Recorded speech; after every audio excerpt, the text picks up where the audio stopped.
صل على محمد وآل محمد. اعوذ باللہ من الشیطان الرجیم. بسم اللہ الرحمن الرحیم. عن جابر بن عبد اللہ الانصاری عن فاطمۃ الزہراء علیہ السلام بنت رسول اللہ صلی اللہ علیہ وآلہ قال سمعت فاطمۃ انها قالت دخل علی ابی رسول اللہ فی بعض الایام فقال السلام علیک یا فاطمۃ فقلت علیک السلام قال انی اجد فی بدنی ضعفا فقلت له اعوذک باللہ یابته من الضعف فقال یا فاطمۃ ائتینی بالکساء الیمانی فغطینی به فاتیته بالکساء الیمانی فغطیته به وسرت انظر الیہ وَإِذَا وَجْهُهُ يَتْلَلَعُ كَأَنَّهُ الْبَدْرُ فِي لَيْلَةِ تَمَامِهِ وَكَمَالِ الصَّلَوَاتِ. اللهم صل على محمد وآل محمد.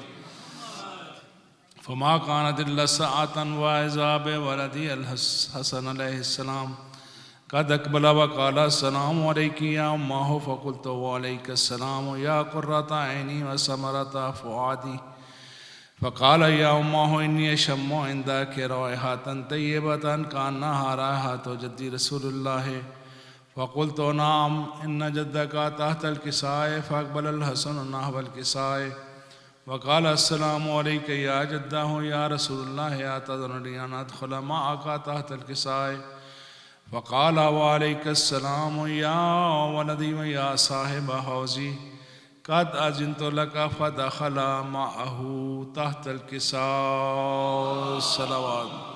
اللهم صل على محمد وآل محمد. فما كانت إلا ساعة وإذا بولدي الحسين عليه السلام قد أقبل وقال السلام عليك يا أمه فقلت وعليك السلام يا ولدي ويا قرة عيني وثمرة فؤادي فقال لي يا أمه إني أشم عندك رائحة طيبة كأنها رائحة جد رسول الله صلى الله عليه وآله فقلت نعم إن جدك وأخاك تحت الكساء فدنا الحسين نحو الكساء وقال السلام عليك يا جده السلام عليك يا من اختاره الله واعتذرني أن أكون معكما تحت الكساء فقال وعليك السلام يا ولدي ويا شافع أمتي قد أذنت لك فدخل معهما تحت الكساء. صلوات. اللهم صل على محمد وآل محمد.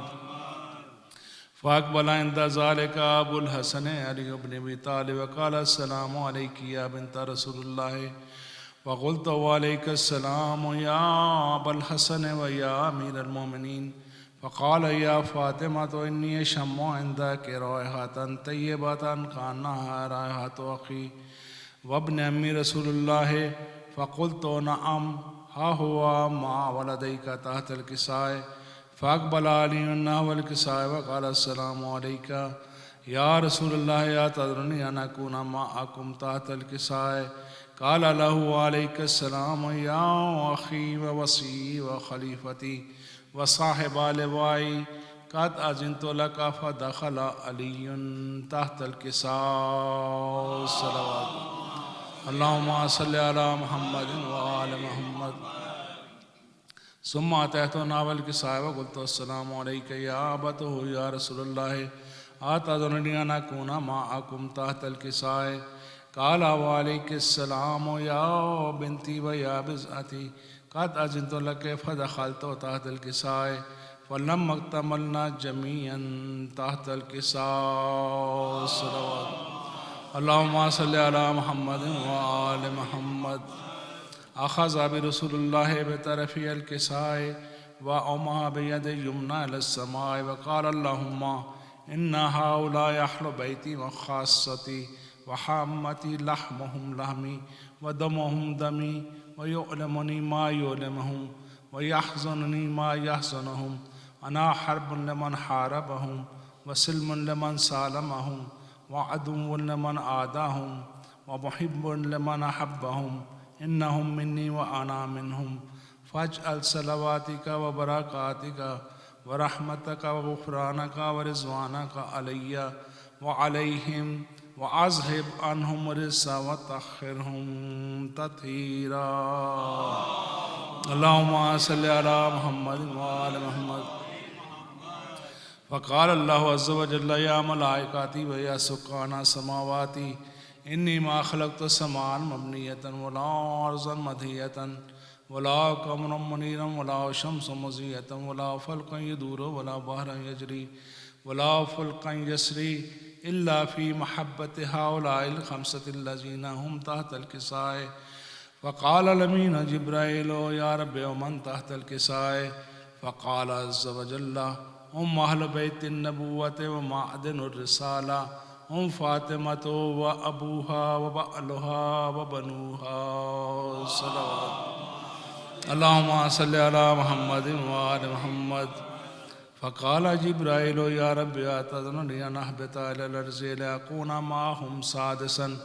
فقال الله نعم قد أذنت لك. فهبط الأمين جبرائيل وقال السلام عليك يا رسول الله العلي الأعلى، يقرئك السلام يخصك بالتحية والإكرام ويقول لك وعزتي وجلالي إني ما خلقت سماء مبنية ولا أرضا مطهية ولا قمرا منيرا ولا شمس مضيئة ولا فلك يدور ولا بحر يجري ولا فلك يسري إلا لأجلكم ومحبتكم، وقد أذن لي أن أدخل معكم فهل تأذن لي يا رسول الله؟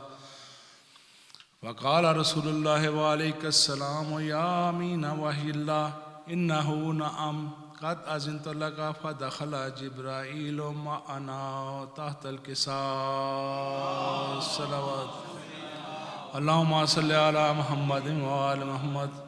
فقال نبي إن الله قد أوحى عليكم يقول إنما يريد الله ليذهب عنكم الرجس أهل البيت ويطهركم تطهيرا. اللهم صل على محمد وآل محمد.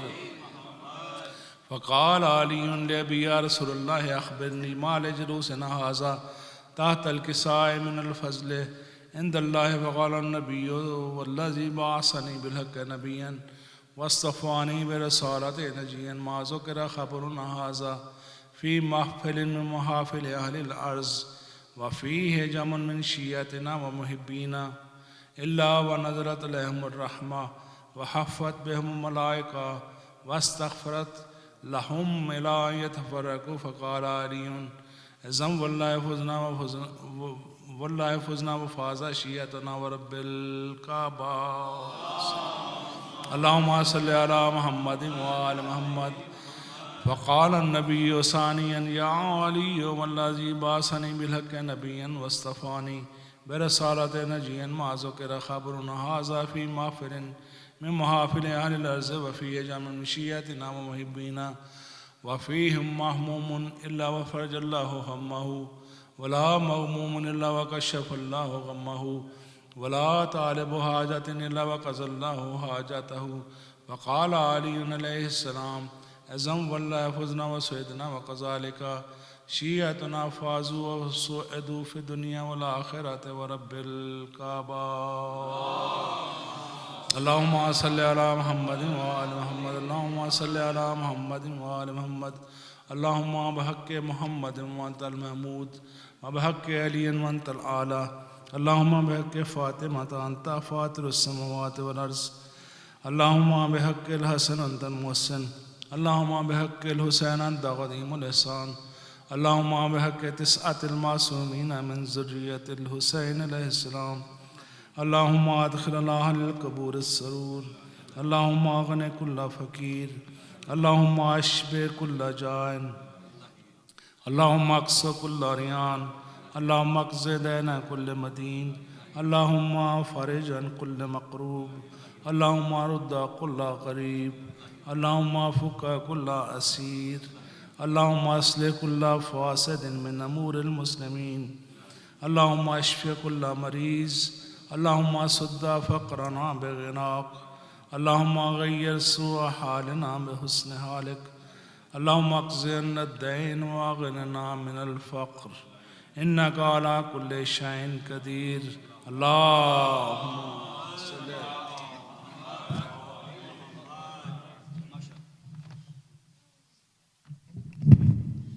یہ تھے جناب فواد جعفری جو کہ حدیث قصہ کی تلاوت فرما رہے تھے. اب درخواست گزار ہوں جناب مہتاب حیدر جعفری صاحب سے تشریف لائیں. سوز کے لیے جناب مہتاب حیدر جعفری. صلوات بر محمد و آل محمد.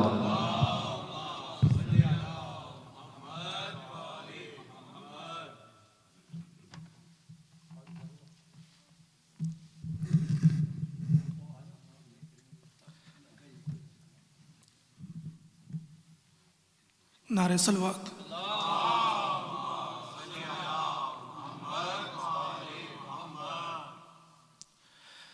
شب عاشور کا منظر اور جناب زینب سلام اللہ علیہ کی فریاد ہے. کچھ بند پیش کر رہا ہوں، حضرات مناظر فرمائیں گے. ایک نعرہ صلوات.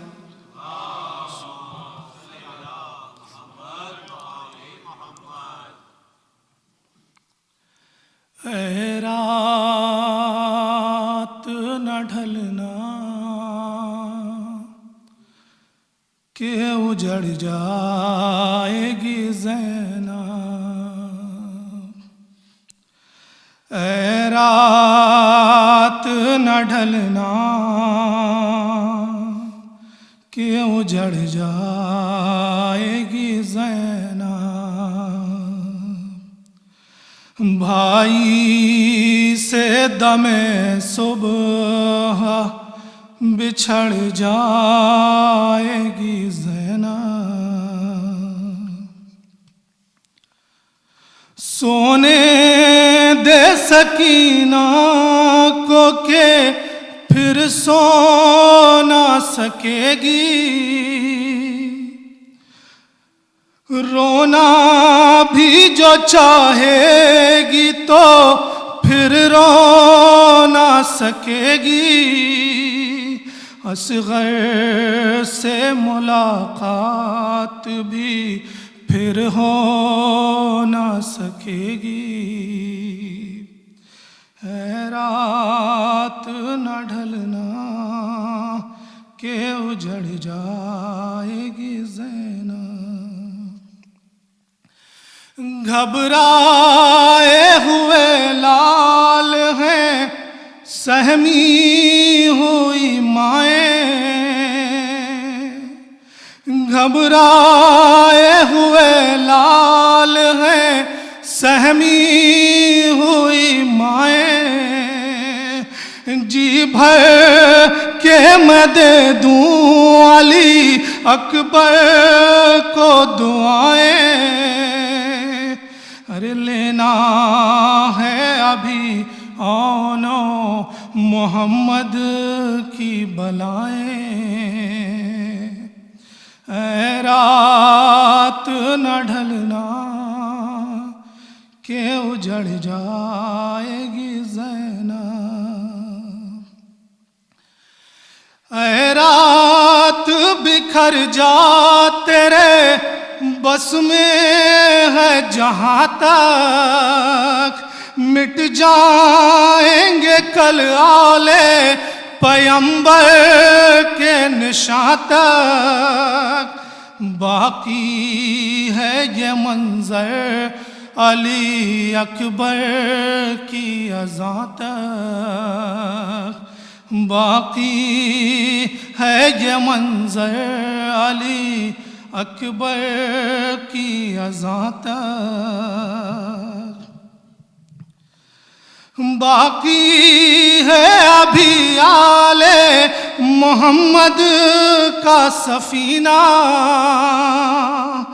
بیٹی کے سلانے کو ہے شبیر کا سینہ.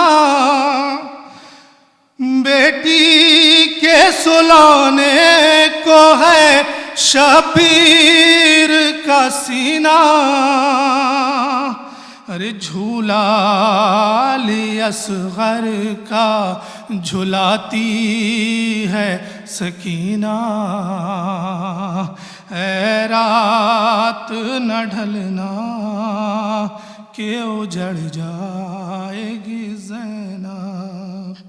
آخری بند ملاحظہ فرمائیں کہ کل کون سنے گا میری یہ آہ بقا بھی. ارے کل کون سنے گا میری یہ آہو بکا بھی ہوگا تہ خنجر میرے بھائی کا گلا بھی ہوگا تہ خنجر میرے بھائی کا گلا بھی خیمہ تو کجا سر پہ نہ ہوگی یہ ردا بھی خیمہ تو کجا سر پہ نہ ہوگی یہ ردا بھی ہے رات نہ ڈھلنا کہ اجڑ جائے گی زینب بھائی سے دم صبح بچھڑ جائے گی زینب نعرہ صلوات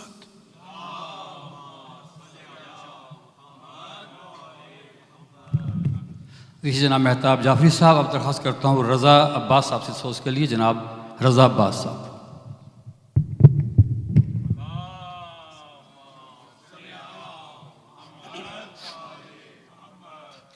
بارے دیگر صلوات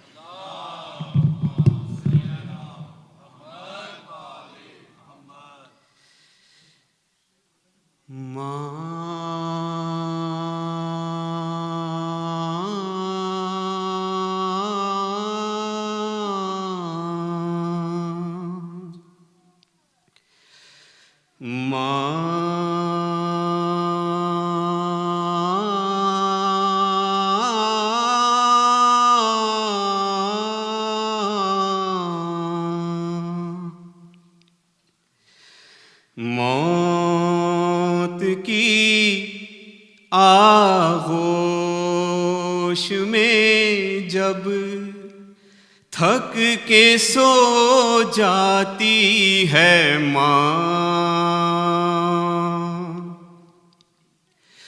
تب کہیں جا کر رضا تھوڑا سکون پاتی ہے ماں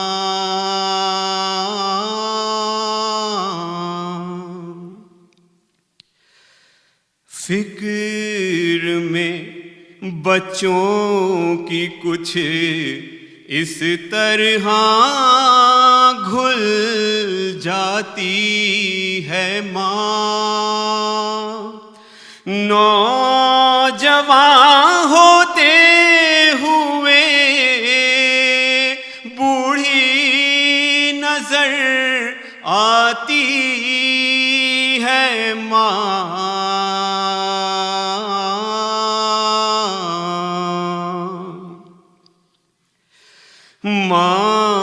مانگتی ہے کچھ نہیں اپنے لیے اللہ سے اپنے بچوں کے لیے دامن کو پھیلاتی ہے ماں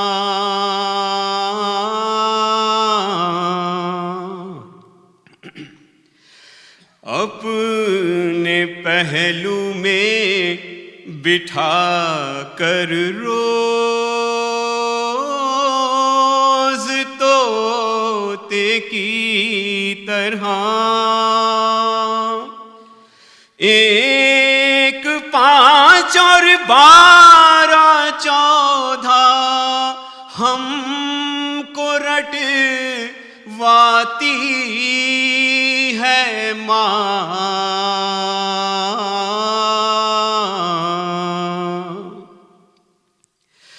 گھر سے جب پردیس جاتا ہے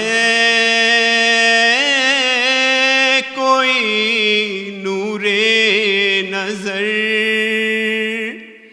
ہاتھ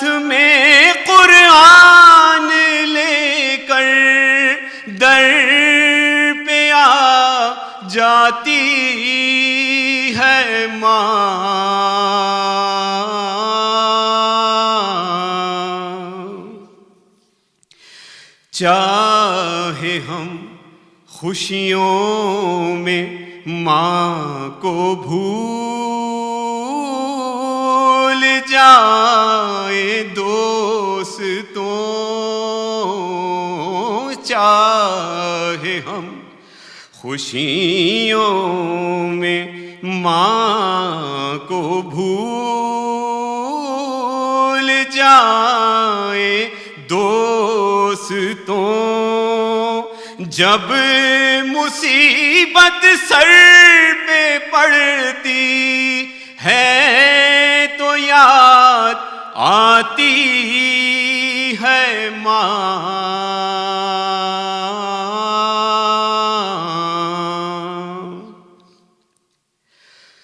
پیار کہتے ہیں کسے اور مامتا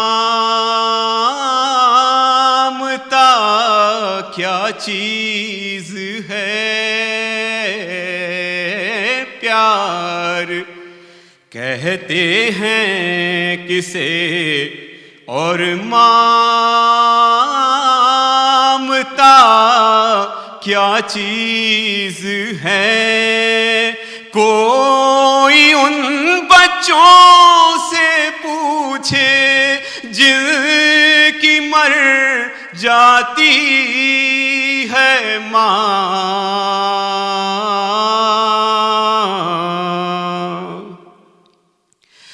یاد آتا ہے شب عاشور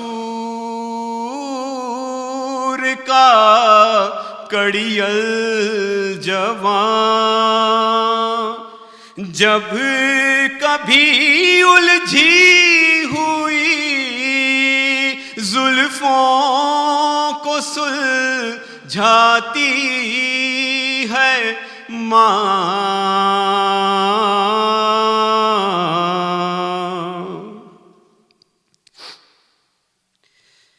اپنے غم کو بھول کے شبیر پہ روتے ہیں جو، اپنے غم کو بھول کے شبیر پہ روتے ہیں جو، ان کے اشکوں کے لیے جنت سے آ جاتی ہے ماں،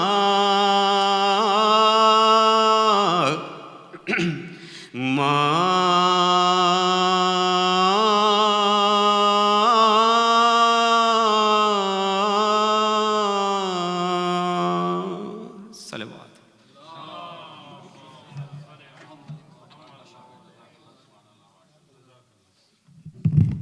یہ تھے جناب رضا عباس صاحب۔ اب درخواست گزار ہوں جناب بابر علی صاحب سے تشریف لائیں۔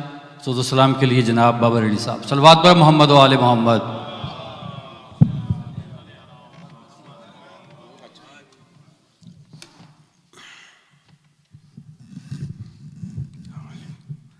درود محمد و آل محمد۔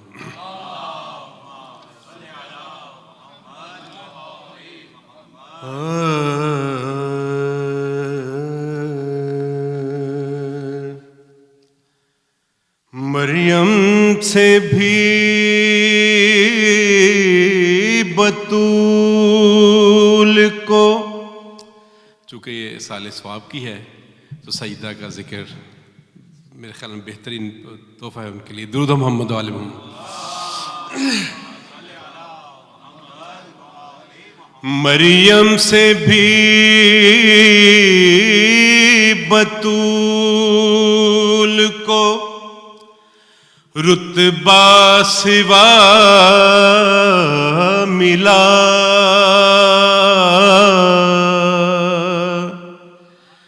بابا اسے رسول تھا خیر الورا ملا، بیٹا ہر ایک شہید راہ کبریا ملا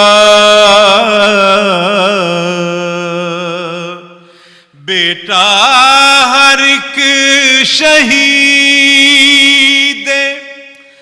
راہ کبریا ملا شوہر ملا تو خلق کا مشکل کشا ملا درود محمد عالم عالم میں یوں شریک رسالت ہے فاطمہ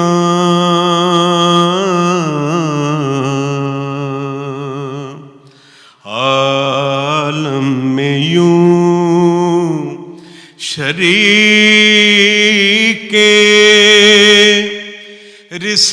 رسالت ہے فاطمہ رحمت نبی ہے سایہ رحمت ہے فاطمہ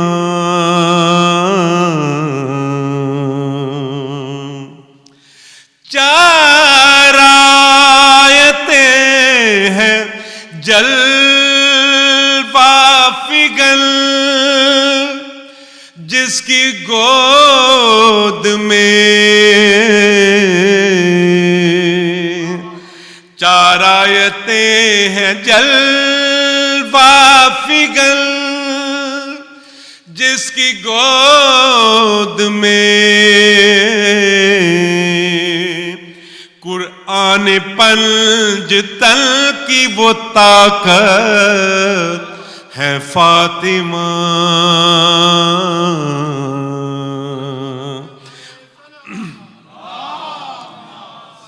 عالم میں یوں شریک درود محمد علیہ محمد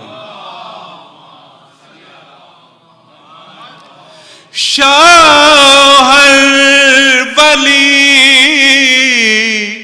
پدر ہے پیغمبر پسر امام شوہر ولی پدر ہے پیغمبر پسر امام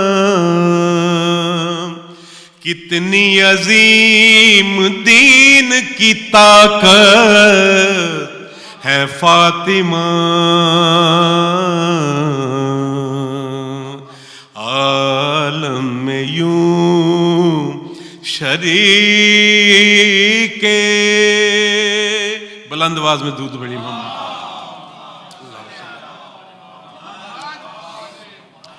مریم کا فاطمہ سے بھلا کیا مقابلہ مریم کا فاطمہ سے بھلا کیا مقابلہ مریم تو عابدہ ہے عبادت ہے فاطمہ عالم میں یوں شریک درود محمد علیہ محمد دونوں کے اشتراک سے سجدہ قبول ہے دونوں کے اشتراک سے سجدہ قبول ہے حیدر حیدر اگر نماز ہے نیت ہے فاطمہ،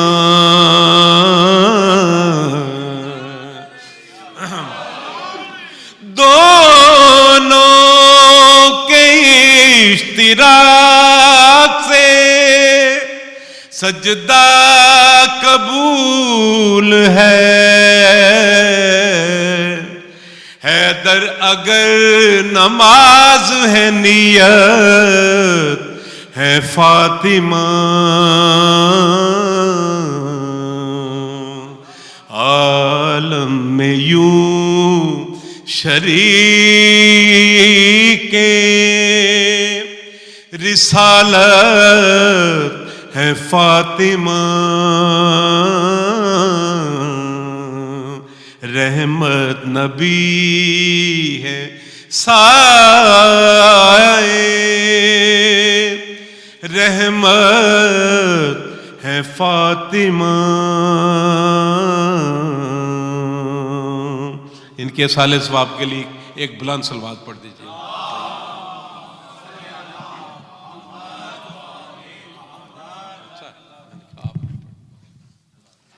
اب میں درخواست گزار ہوں جناب رضا برادران سے مرثی کے لیے، جناب رضا برادران صاحب مرثی کے لیے صلوات بر محمد و آل محمد۔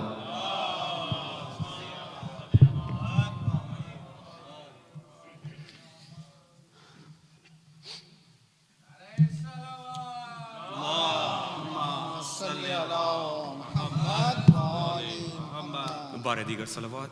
اللہم صلی علی محمد و آل محمد۔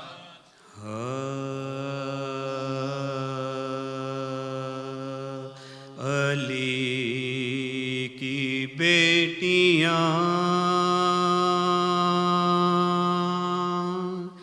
زندہ میں جب اسیر ہوئیں،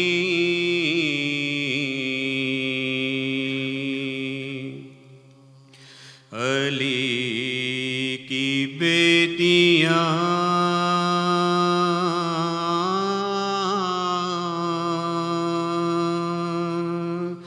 زندہ میں جب اسیر ہوئیں،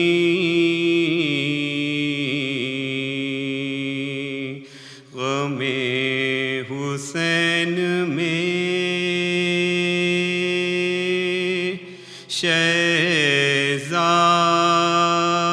شہزادیاں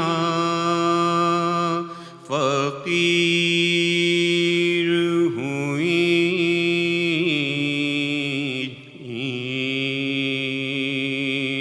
غم حسین میں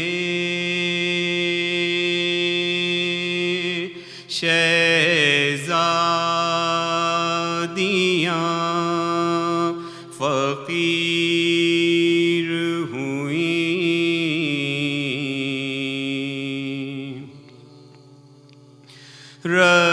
رسول زادیاں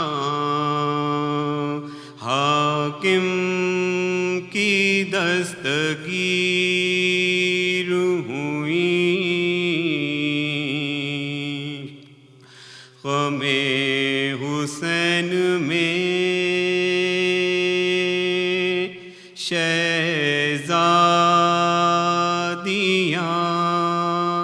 فقیر ہوئیں، بہت دنوں سے میسر نہ آبودانہ تھا،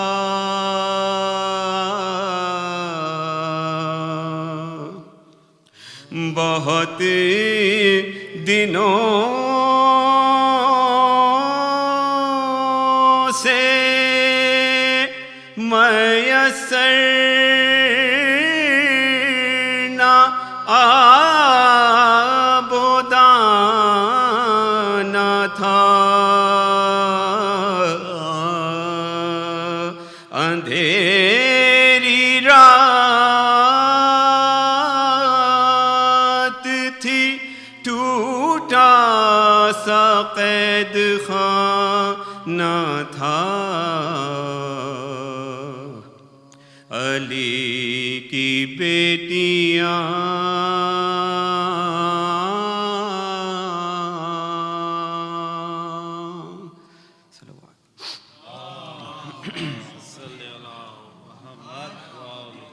سورہ فاتحہ.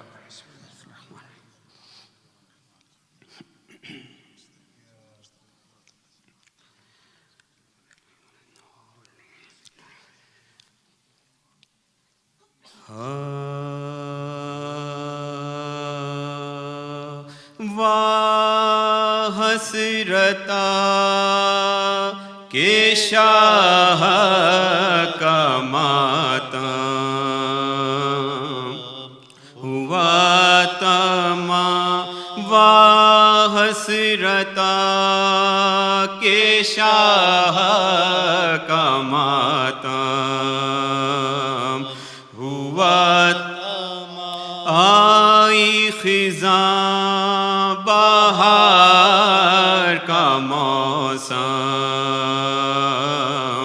ہوا تمام، آئی خزاں بہار کا موسم ہوا تمام، جس کی خوشی دلوں کو ہے وہ غم ہوا تمام، سر پیٹو مومنوں کے محرم ہوا تمام، سر پیٹو مومنوں کے محرم ہوا تمام، آئی اگر اجل تو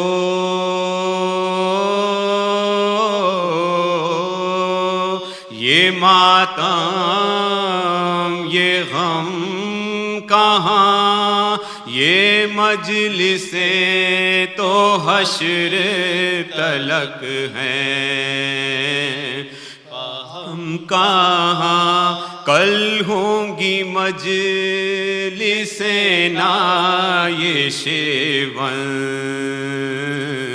نہ یہ فوق، سنسان ہوں گے تعزیہ داری کہ سب مکان عشرہ ہوا تمام،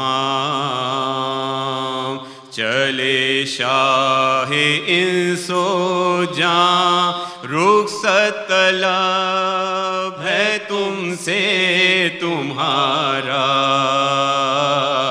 یہ مہماں رخصت کرو علم سے،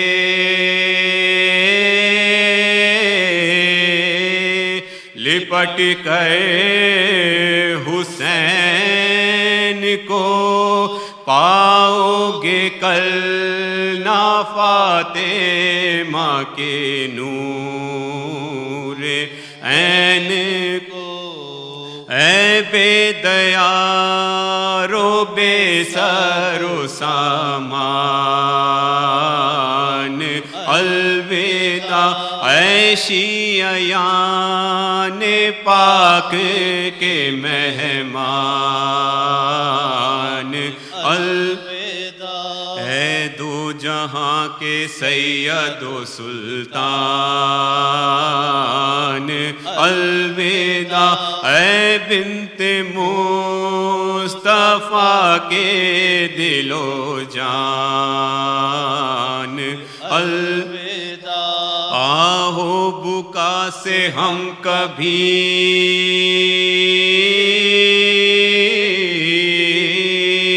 غافل نہ ہوئیں گے، جب تک جئیں گے آپ کی غربت پر رو کر کہو کہ اے شاہ زیجا الوداع بے کس حسین کل کے شہنشاہ الوداع دی کے چراغ فاطمہ کے ماں الوداع اے امت نبی کے ہواخواہ الوداع مولا جل کے ہاتھ سے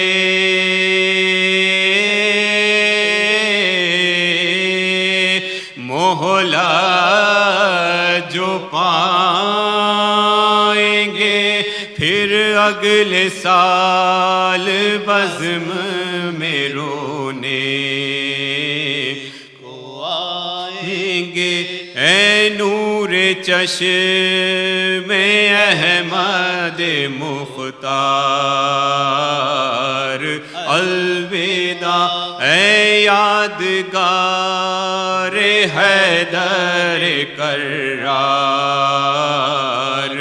الوداع اے سیدہ بطول کے دلدار الوداع اے امت رسول کے غمخوار الوداع آداب تعزیت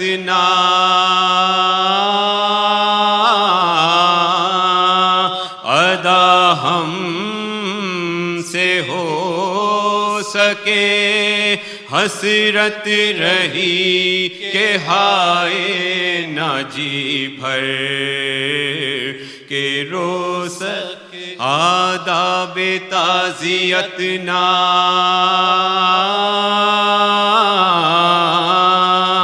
ادا ہم سے ہو سکے حسرت رہی کہ ہائے نہ جی بھر کے رو سکے واہ حسرتا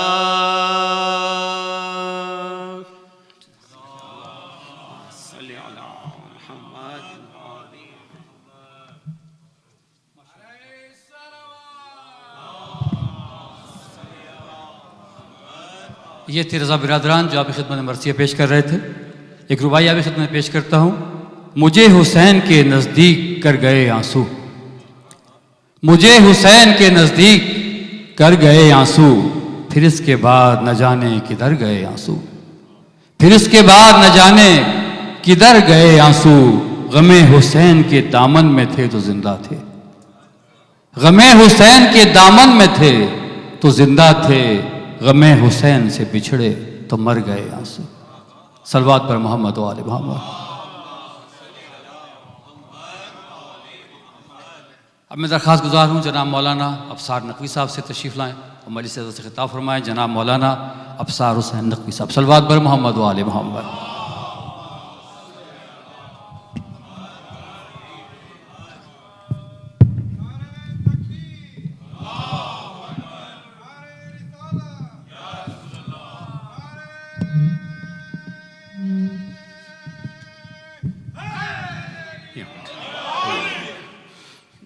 السلام علیکم ورحمۃ اللہ وبرکاتہ.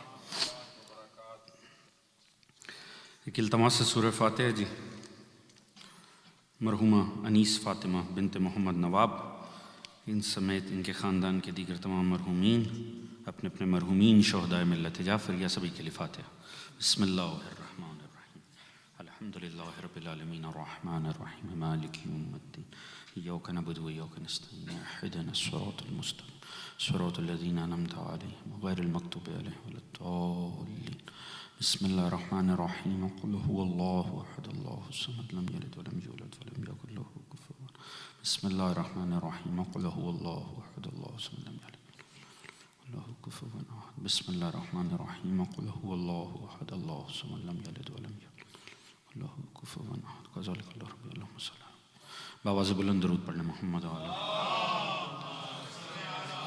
اللہم صلی علی محمد و علی محمد استغفر اللہ ربی و اتوب الیہ اعوذ باللہ من الشیطان الرجیم بسم اللہ الرحمن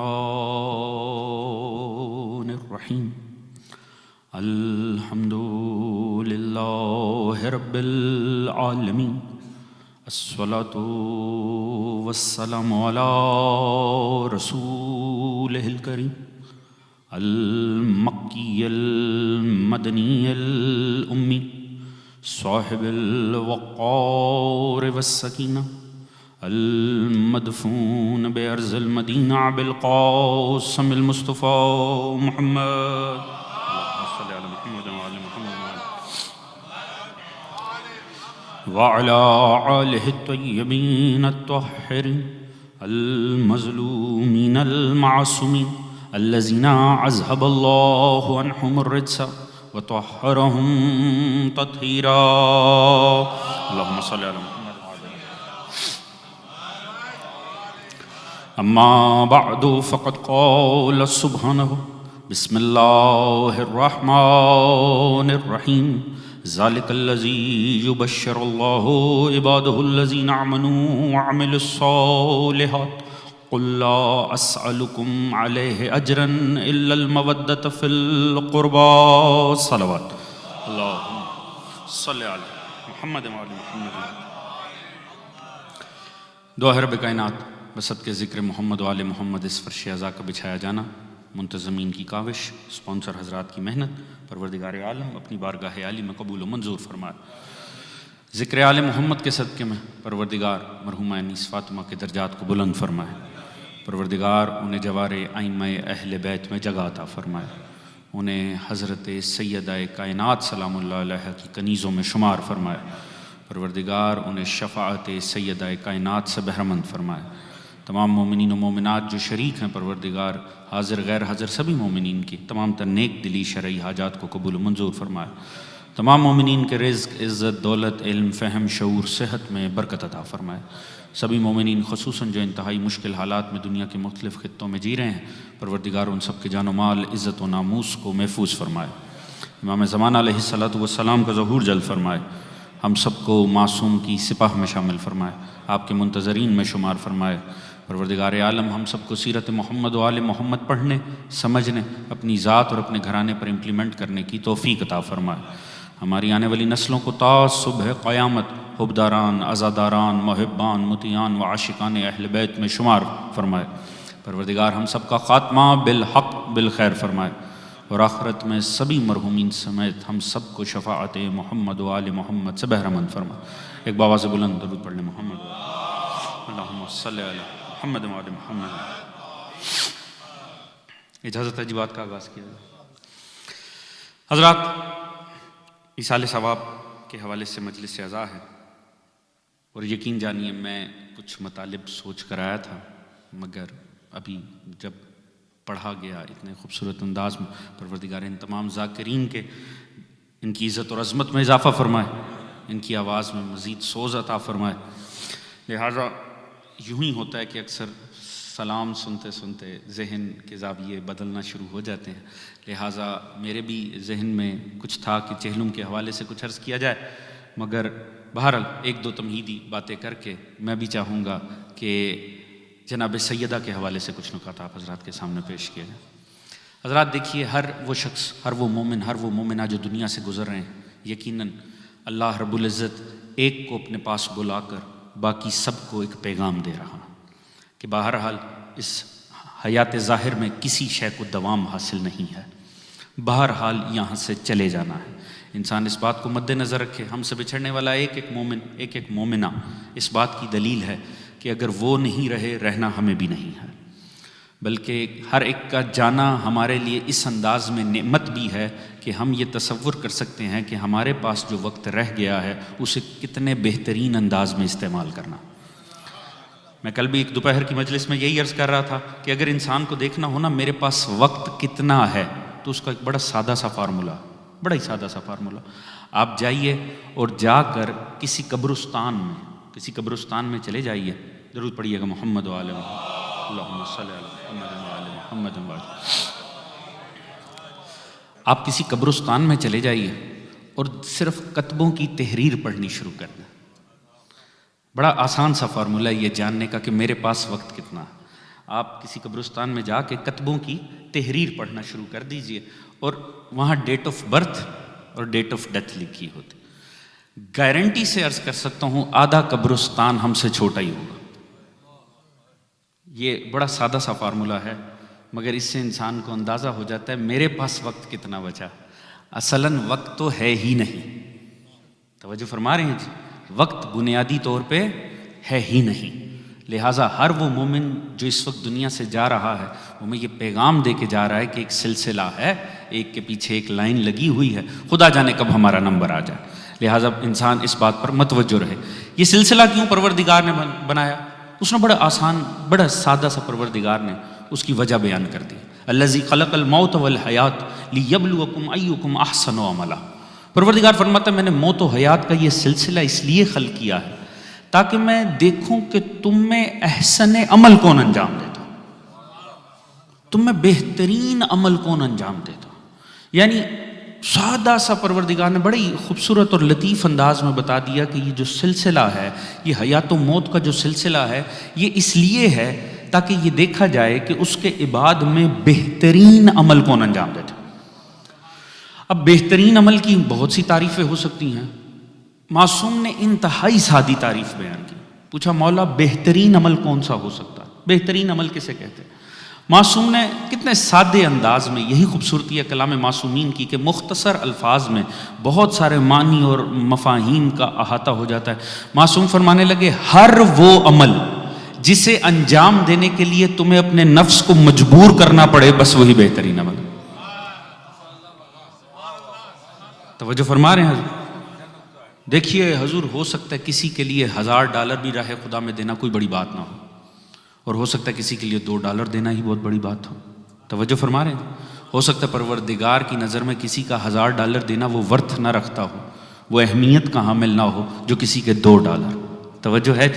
خدا ہی بہتر جانتا ہے اسے کتنا اپنے نفس کے خلاف جا کر یہ نیکی انجام دینی پڑی۔ تو معصوم فرماتے ہیں ہر وہ عمل جس میں، کیونکہ نیک کام کرتے وقت انسان کو اپنے نفس سے ایک مبارزے کی کیفیت ہوتی ہے، ایک جنگ کی کیفیت ہوتی ہے، انسان کو اپنے آپ کو مار کے نیک کام کرنا پڑتا ہے۔ بس ہر وہ عمل جسے تمہیں اپنے نفس کے خلاف کھڑے ہو کر انجام دو، بس وہی بہترین عمل ہے۔ توجہ فرما رہے ہیں جی؟ اور معصوم نے فرمایا، پروردگار نے فرمایا یہ سارا میں نے یہ نظام موت و حیات اس لیے خلق کیا ہے تاکہ میں دیکھوں تم میں وہ کون ہے جو احسن عمل انجام دے۔ اس کا مطلب ہے ایک بات تو واضح ہے، روز و شب 24/7 ہم انڈر سرویلنس ہیں۔ ہاں جی، ہم رب کی طرف سے انڈر سرویلنس ہیں۔ حضور میں عرض کیا کرتا ہوں، انسان اپنے میں کسی بڑی غلط فہمی کا ہی شکار کیوں نہ ہو، اگر لکھا ہوا آئے نا کہ کیمرہ لگا ہوا ہے، بڑا ہی کوئی غلط فہمی میں کیوں نہ ہو، تو ایک مرتبہ پاؤں ڈھیلا پڑ ہی جاتا ہے ایکسیلیٹر پہ۔ ہاں جی، پتہ ہوتا ہے کہ ایک کیمرہ لگا ہوا ہے، جبکہ زیادہ سے زیادہ کیا ہے، $50 $100 $150، مگر جتنا بھی غلط فہمی میں کیوں نہ ہو، ایک مرتبہ پاؤں ہل ضرور جائے گا کہ کیمرہ لگا ہوا ہے۔ حضور پروردگار فرما رہا ہے دیکھو 24/7 365 days a year ساری زندگی انڈر سرویلنس ہے پروردگار، اور وہ یہ دیکھ رہا ہے کہ کون ہے جو احسن عمل انجام دیتا۔ یہاں چلیے ایک لطیف نقطہ آپ کے سامنے عرض کروں، آپ کی توجہ بھی ہو جائے گی اور ہم سلسلے کو آگے بڑھا دیں گے۔ دیکھیے پروردگار نے فرمایا دیکھنا چاہتا ہوں بہترین عمل، احسن عمل کون انجام دیتا ہے، احسن عمل، بہترین عمل، بہترین عمل کون انجام۔ اس نے یہ نہیں کہا کہ میں یہ دیکھنا چاہتا ہوں تم میں زیادہ اعمال کون انجام دیتا ہے، یعنی بہترین عمل خدا کی ریکوائرمنٹ ہے، کثرت عمل کا تقاضا نہیں ہے۔ یہ بات اگر ہم سمجھ جائیں تو ہو سکتا ہے ہم بہت ساری مذہبی زحمات سے ویسے ہی بچ جائیں۔ توجہ ہے جی؟ اس نے یہ نہیں کہا کہ میں کثرت عمل دیکھنا چاہتا ہوں، میں احسن عمل، بہترین عمل دیکھنا چاہتا ہوں۔ عمل احسن کون انجام دیتا ہے، اس نے عمل احسن کا تقاضا کیا ہے، کثرت عمل کا تو تقاضا ہی نہیں کیا۔ اس کا مطلب ہے سادے الفاظ میں پروردگار کو غرض کوانٹٹی سے نہیں ہے، کوالٹی سے ہے۔ توجہ ہے جی؟ اب ہو سکتا ہے انسان بہت سارے کوانٹٹی کے ہی چکر میں پڑھا رہے اور کرتا چلا جائے، نیتیں ادھر سے ادھر ہوتی چلی جائیں، نیتیں سوئچ ہوتی رہیں اور عمل اپنی عزت اور عظمت کو ہی کھوتا چلا جائے. توجہ ہے جی؟ اس لیے اس نے کثرت تو مانگی نہیں ہے، وہ تو کہہ رہا ہے عمل چاہے مختصر ہو، ہونا بہترین چاہیے، ہونا عمل احسن کی تعریف میں آنا چاہیے، بہترین عمل ہونا چاہیے. اب کیا مثال ہو سکتی ہے کثرت عمل کی، کیا مثال ہو سکتی ہے عمل احسن کی؟ ایک ہی جملے میں لطف بھی آ جائے گا بات کا اور بات کا مقصد بھی پہنچ جائے گا. حضور یعنی کثرت عمل کیا ہے؟ بہت سارا بہترین عمل، نمازیں ہوں بہت سی ہوں، روزے ہوں بہت سے ہوں، انفاق راہ خدا میں دینا ہو اور بہت کچھ دینا ہو، اور عزت اور عظمت بھرے تمام کاموں میں بہت زیادہ ہوں. کتنے ہو جائیں گے؟ نمازیں ہوں، روزے ہوں، نیک اعمال ہوں، ہوتے ہوتے کتنے ثقلین جتنے ہو جائیں. اور عمل احسن یہ ہے ایک ہی ضرب چلے مگر ثقلین کی عبادت پہ بھاری آ جائے. توجہ فرما رہے ہیں یا توجہ فرما رہے ہیں؟ بس زندگی کے ہر موڑ پہ، ہر رخ میں یہ دیکھیں آپ جو کر رہے ہیں نا، چاہے تھوڑا کیجئے، اعلیٰ کیجئے. توجہ فرما رہے ہیں؟ واجبات تو جتنے ہیں اتنے ہی کرنے ہیں، مگر اس سے ہٹ جتنے بھی نیک کام ہیں، جتنے بھی کمالات ہیں، یہ نہ ہو کہ کسی عمل کی کثرت اس کی شدت، اس کی عظمت کو کھو دے.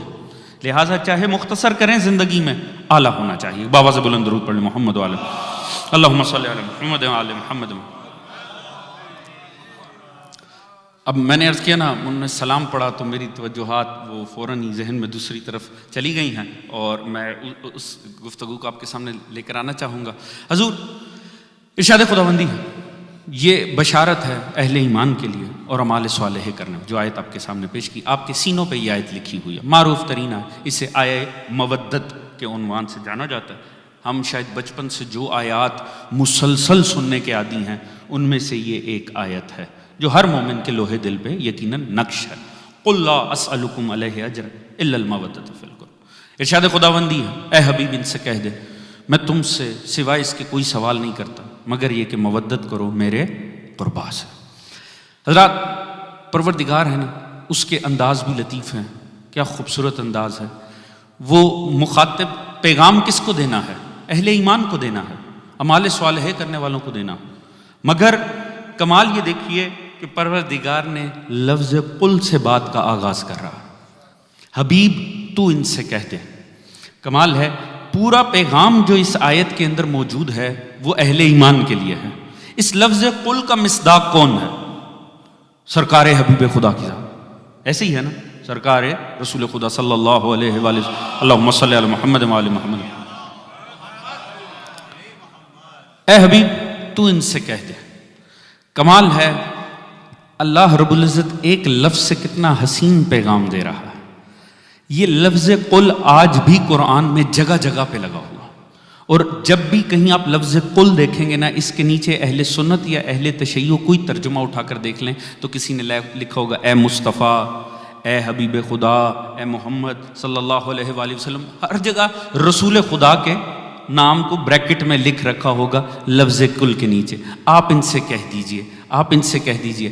یہ جتنی آیات کے شروع میں لفظ قل لگا ہوا ہے، کیا یہ سب متروک تو نہیں ہو گئے؟ یہ سب منسوخ تو نہیں ہو گئے؟ تو ان تمام آیات میں لفظ قل مخاطب بنا رہا ہے سرکار مصطفیٰ کو، جبکہ دنیا نے کہا مصطفیٰ تو چلے گئے، مگر قرآن میں آج بھی جگہ جگہ لفظ قل لگا ہوا ہے. اے حبیب تو ان سے کہہ دے. تو ماننا پڑے گا محمد مصطفیٰ ہو یا نہ ہو، کوئی تو زمانے میں محمد ہے جو آج بھی قرآن کا مخاطب بن رہا. توجہ فرما رہے ہیں حضور؟ اے محمد تو ان سے کہہ دے. کمال یہ دیکھیے وہ کون سی، وہ ذات اعلیٰ جو علی کل شیء قدیر ہے. پروردگار تو علی کل شیء قدیر ہے، ڈائریکٹ مخاطب ہو جا، تو ڈائریکٹ ان سے بات کر لے. نہیں، وہ بھی بیچ میں سرکار مصطفیٰ کو رکھتا ہے. اے حبیب تو ان سے کہہ دے. خدا ایک لفظ قل کے ذریعے پیغام دے رہا ہے، میں علی کل شیء قدیر ہو کر بھی بغیر وسیلے کے تم تک نہیں آتا. تم انتہائی محتاج ہو کے کہاں وسیلے کا انکار کرتا ہے. توجہ ہے جی؟ اے حبیب آپ ان سے کہہ دیجئے. اچھا پیغام کی اہمیت کے مد نظر لفظ قل کی اہمیت کو دیکھیے گا. پیغام کیا ہے؟ یہ وہ آیت ہے جس میں اقربا کے لیے مودت کا تقاضا کیا پروردگار نے. حضور یہ کمال ہے, ہر جگہ کوئی نہ کوئی حکمت ہوگی لفظ قل کی, یہاں تو حکمت تاریخ پڑھ کر اندازہ ہو جاتا ہے, پروردگار جانتا ہے عالم اسلام کا مزاج کیا ہے. وہ آیت جس میں اس نے تقاضا کرنا تھا مودت کا, اس کے شروع میں وہ لفظ قل لگا رہا ہے. اے حبیب تو ان سے کہہ دے تاکہ دنیا پہچان لے یہ لفظ قل بتا رہا ہے. مصطفیٰ اپنی طرف سے نہیں مانگ رہے, میں مصطفیٰ سے منگوا رہا ہوں. بالیدہ فکر افراد موجود ہیں, ایک جملہ عرض کروں, اگر یہ لفظ قل نہ آتا نا تو ہو سکتا ہے دنیا رسول پر اقربا پروری کا الزام ہی لگا دیتے. توجہ ہے جی؟ اس نے فرمایا نہیں حبیب میں تجھ سے کہہ رہا ہوں تو ان سے مانگ. یعنی اس کا مطلب ہے رسول نے تقاضائے مودت نہیں کیا, تقاضائے اجر نہیں کیا, یہ پروردگار نے کیا. توجہ فرما رہے ہیں جی؟ یہ پروردگار نے منگوایا ہے رسول سے. اور اس کی حکمتیں دیکھیں. اب اس کی مختلف تفاسیر, بڑی بہترین تفاسیر اس وقت موجود ہیں. آپ کے مکتب کی ہر تفسیر بڑی حسین ہے, مگر اس کی بڑی خوبصورت تفسیر ہے جسے علماء بیٹھے ہوئے ہیں. میں نے جس تفسیر کو علماء سے تصدیق بھی کروائی کیونکہ بڑی ہٹ کے ہے مگر بڑی لطیف ہے, اور وہ کی ہے, میں لاہور سے تعلق رکھتا ہوں, ہمارے لاہور سے عالم دین بزرگ افراد بڑی اچھی طرح سے جانتا, علامہ اظہر حسن زیدی صاحب کے بھی. وہ انہوں نے جو اس کی تفسیر کی ہے نا, ایک دو نقطے کیونکہ وہ دیگر سے بڑا ہٹ کے ہیں, بڑا لطف دیتے ہیں مگر ہیں بھی عین حق. وہ اس کی بنیادی جو اس کا ہم ترجمہ اور معروف جو اس کا ہمارے اندر ایک معنی اور مفہوم ہے اس سے تھوڑا سا اختلاف کرتے ہیں مگر بڑے حسین انداز میں. اب یہاں عموماً جو ترجمہ ہمارے سامنے آتا ہے وہ یہ کہ اے حبیب ان سے کہہ دے میں تم سے کوئی اجر رسالت نہیں مانگتا. لفظ اجر رسالت ڈرائیو ہی اس آیت کے تحت ہوئے, اور معروف اصطلاح ہے اجر رسالت. نوحوں میں, منقبتوں میں, اشعار میں, مرثیوں میں یہ لفظ انتہائی ہمارے یہاں معروف ہے مجالس میں, اجر رسالت, کہ میں تم سے رسالت کا کوئی اجر نہیں مانگتا مگر یہ کہ تم مودت کرو میرے قربا سے. اچھا وہ یہاں ایک چھوٹا سا اختلاف کرتے ہیں. وہ کہتے ہیں کہ دیکھیے اگر ہم یہاں رسالت تسلیم کریں کہ یہ رسالت کا اجر مانگا جا رہا ہے تو بات بڑی سادی سی ہے کہ جو کوئی ذمہ داری تفویض کرتا ہے, جو کوئی رسپانسبلٹی دیتا ہے, اجر دینا اسی کے ذمہ بنتا. توجہ ہے جی؟ بات سمجھ میں آئے تو میرا ساتھ دیجیے. بڑی سادی سی بات ہے, جو ذمہ داری دے گا یقیناً اجر بھی وہی دے گا. آپ اپنے گھر میں کام کرواتے ہیں, آپ کام کروانے کے بعد جب عوض دینے کی اور جب اجرت دینے کی باری آئی آپ کہیں جا کے ساتھ والوں سے لے لو, تو ایسا نہیں ہو سکتا. اور اگر آپ پبلک بینیفٹ کے لیے بھی کوئی کام کرتے ہیں تو یہ آپ اپنی طرف سے بینیفٹ کے لیے کر رہے ہیں, پبلک تو نہیں اجر دے گی جی. جو کام کروائے گا وہ اس کا اجر دے گا. اور فرما رہے ہیں تمام انبیاء کا شیوا بھی یہی رہا. لالا کے قوموں نے کوئی پہلا نبی تو تھا نہیں کہ جس کے سامنے امت آئی ہے یہ تقاضا کرنے کے سرکار آپ نے بڑی خدمت کی, بتائیے ہم آپ کو کیا دیں. یہ ہر امت نے اس انداز میں کیا. اکثر امت کے افراد نبیوں کے پاس آئے اور ان سب نے کہا لا اسألکم علیہ اجر, ہمیں تم سے کسی قسم کا کوئی اجر نہیں چاہیے. لا اسألکم علیہ مالا ان اجری الی رب العالمین یا الی اللہ. انہوں نے کہا کہ ہمارا تو اللہ کے ذمہ ہے, رب العالمین کے ذمہ ہے, تم سے نہیں لیں گے. تو جب وہ انبیاء جو امتی پیغمبر ہیں اس مصطفیٰ کے, جب وہ نہیں امت سے لیتے اجر تو مصطفیٰ کیوں لیں گے؟ تاریخ پہ جن کی نظر ہوگی وہ بات کو سمجھیں گے. حضور یہ قوموں کی عادت تھی ٹوٹی چارپائیاں اٹھا کے نبی کے آگے لے آنی ہے کچھ اجر دینے کے لیے. توجہ ہے جی؟ تو جب پچھلے نبیوں نے نہیں لی تو سرکار مصطفیٰ کیوں لیں گے؟ لہٰذا وہ فرماتے ہیں یہ کس نے ذمہ داری لگائی؟ وَالَّذِي بَعَثَ فِي الْأُمِّيِّينَ رَسُولٌ مِّنْهُمْ يَتْلُو عَلَيْهِمْ آيَاتِهِ وَيُزَكِّيهِمْ وَيُعَلِّمُهُمُ الْكِتَابَ وَالْحِكْمَةَ وَإِن كَانُوا مِن قَبْلُ لَفِي ضَلَالٍ. پروردگار فرماتا ہے وہ وہی ہے جس نے اسے مبعوث کیا, امیوں میں انہی میں سے اس کو مبعوث کیا ہے. یہ آیات کی تلاوت کرے, یہ تزکیہ نفس کرے, یہ علم کتاب دے, علم حکمت دے. یہ ساری ذمہ داریاں تو پروردگار تفویض کر رہا. توجہ فرما رہے ہیں حضور؟ تو جب رسالت اس نے تفویض کی ہے, یہ ساری ذمہ داریاں اس نے دی ہیں, تو اجر امت کیسے دے گی؟ اور ہٹ کر ایک لمحے کے لیے سوچ لیں, یہ ساری امت کی اوقات ہے کہ نبی نے راہ حق میں جو طائف کی سرزمین پہ ایک پتھر کھایا یہ اس کا بھی اجر دے سکے. توجہ فرما رہے ہیں؟ وہ نبی نے جو ایک کانٹا نبی مقدس کے نبی مکرم کے پاؤں میں چبھا، یہ ساری امت مل کے کیا اس کا عوض بھی دے سکتی؟ تو جن کی اوقات ہی نہیں ہے ان سے مانگا کیسے جا سکتا؟ توجہ فرما رہے ہیں؟ فرماتے ہیں جب اللہ رب العزت سارے انبیاء کو اجر دے گا تو ذات مصطفیٰ کو بھی پروردگار ہی دے گا. مگر سوال تو ہو رہا ہے اور پروردگار کروا رہا ہے. پروردگار فرما رہا ہے مانگ ان سے کہہ میں تم سے اور کچھ نہیں مگر یہ کہ اجر مودت کرو میرے قربا سے. تو یہ کس چیز کا ہے؟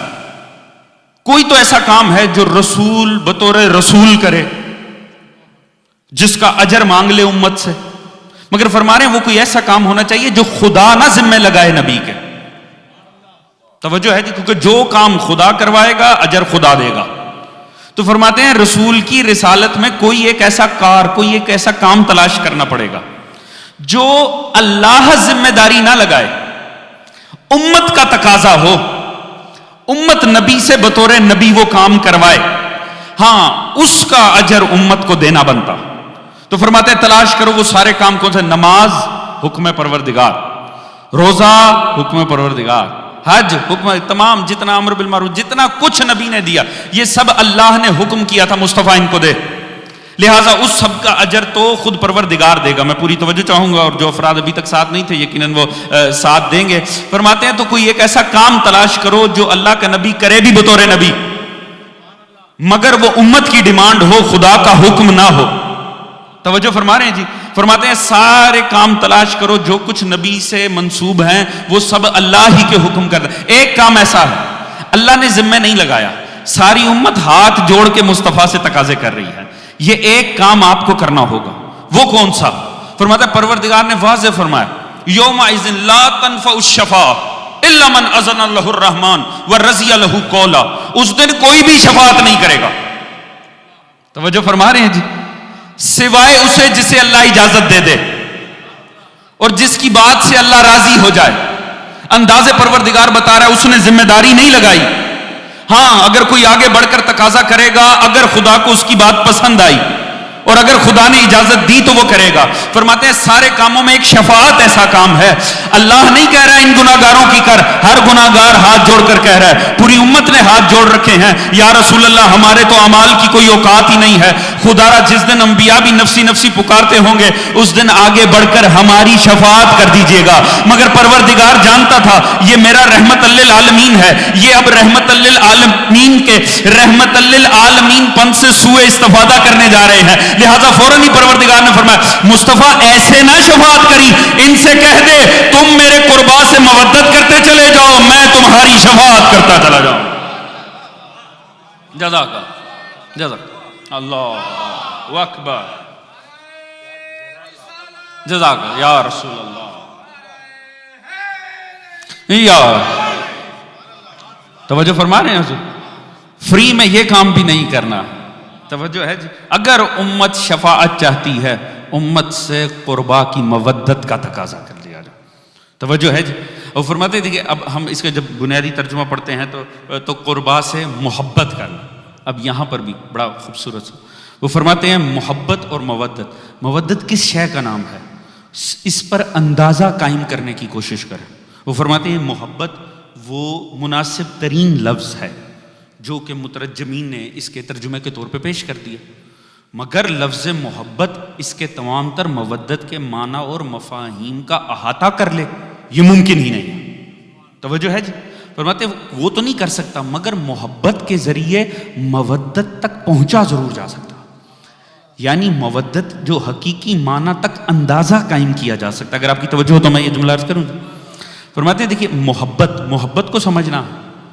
اب محبت وہ لفظ ہے، ویسے ہی شعراء نے تو اس کو عزت چھوڑی نہیں اس لفظ کی. فرماتے ہیں محبت کے جتنے آپ نے ویریئنٹ دیکھنے ہیں نا جو زمانے میں رائج ہیں جسے محبت کہا جاتا ہے. اب چونکہ میں جس وجہ سے یہ بات چھیڑی ایک خاتون کی ایصال ثواب کی ایک ماں کی ایصال ثواب کی مجلس، فرماتے ہیں محبت کو اس دنیا میں اگر محبت کی کوئی پیوریفائی ترین شکل دیکھنی ہے نا، کوئی خوبصورت اور اعلیٰ ترین شکل دیکھنی ہے تو وہ ماں کی اپنی اولاد سے محبت ہے. جن کی ہیں وہ مائیں سلامت رہیں انشاءاللہ، جو گزر چکی ہیں پروردگار ان کے درجات بلند فرما. ماں کی اپنی اولاد سے محبت اتنی خوبصورت فارم آف محبت ہے، اور یہ ایسا کوئی تعلق اور رشتہ ہے کہ اس کے لیے جن سے انسان ہونا بھی لازم نہیں ہے. توجہ ہے؟ اب نیشنل جغرافکس لگا لیں، میری بات کی تصدیق ہو جائے گی. ماں حیوان کی بھی ہے تو وہ بھی دیکھیں کس طرح اپنی اولاد کے لیے جان دے رہی ہے، اپنی اولاد کے کام آ رہی ہے. یعنی یہ رشتہ، تمام جتنی محبت کی اقسام زمانے نے شو کی ہیں، ان میں سب سے حسین، سب سے کمال، انتہائی لطیف اگر کوئی حقیقی ہے تو وہ ماں کی اپنی اولاد سے محبت. چلیے میں اس کو طالب علمانہ انداز میں عرض کروں گا. کتنی خوبصورت فارم ہوگی، کتنی خوبصورت فارم آف محبت ہوگی کہ اگر کوئی مجھ جیسے کند ذہن نے معصوم سے سوال کر لیا نا اللہ کو کتنی محبت ہے انسان سے، تو جواب ملا یوں اندازہ کر لو 70 ماؤں جتنا پیار. توجہ ہے؟ بات تو لمٹ لیس. ایک ماں کی محبت جب کسی اس میں نہیں ناپی جا سکتی، اللہ جانے 70 کا معاملہ کیا، یعنی لمٹ لیس ہو گیا نا معاملہ. تو یعنی مگر کتنی پیوریفائی ہوگی، حالانکہ اس کے اوپر تو کسی شے کی نسبت دی نہیں جا سکتی، مگر سمجھانے کے لیے مجھ جیسے کن ذہن کو بھی اگر تو سمجھ لو کتنی پیاری محبت ہوگی کہ پروردگار کی محبت کے لیے چلو بطور مثال ہی استعمال ہوگی. توجہ فرما رہے ہیں جی؟ فرماتے ہیں اس کی وجہ کیا ہے، یہ محبت اتنی اعلیٰ کیوں ہے، اتنی خوبصورت کیوں ہے، کس وجہ سے اسے اتنی زیادہ تمام ہی افراد، کسی کو ایک لمحے کے لیے شک نہیں ہے ماں کی اپنی اولاد سے محبت کے لیے. اس کی وجہ ہر ماں باپ اچھی طرح سے یہ بات جانتے ہیں، کیونکہ یہ جذبہ اللہ نے ہر ماں کے اندر فٹ کر رکھا ہوتا. ماں کافرہ ہو سکتی ہے، منافقہ ہو سکتی ہے، کردار میں بھی خامیاں ہو سکتی ہیں، مگر اولاد کے لیے ماں ہی ہے. توجہ ہے جی؟ اولاد کے لیے اس کا جذبہ ویسے ہی نظر آتا. تو اس میں کیا کمال ہے، ہر ماں باپ اس بات کو سمجھتے ہیں.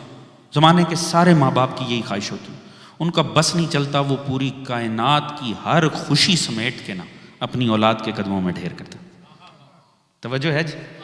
یہ ماں کے اندر یہ چیز اپنی معراج پر نظر آتی ہے.